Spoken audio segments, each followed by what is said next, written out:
Hello, folks, on my YouTube channel.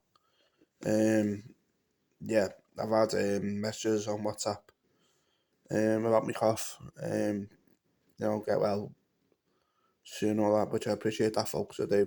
I really do. It meant a lot.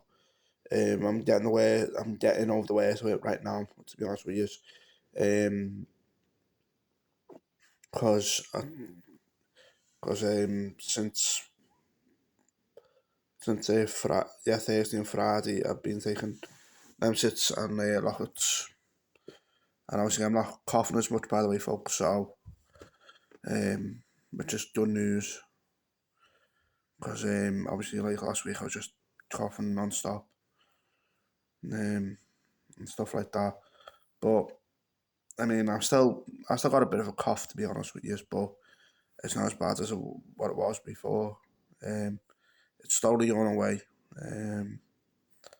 So that's all I need to say about that. Really, it is going away, and I'm not, let's say, not coughing as badly or whatever. Um, so that's what it comes down to. So surely but slowly, my throat was getting a bit better with this cough.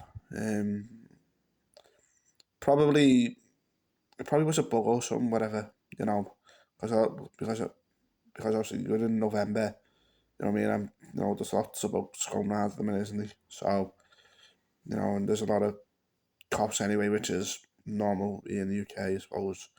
But I just want everyone to know, and the way I'm dealing with the worst of this cough that I had anyway. So I'll leave it at that, folks. Okay, take care and bye for now.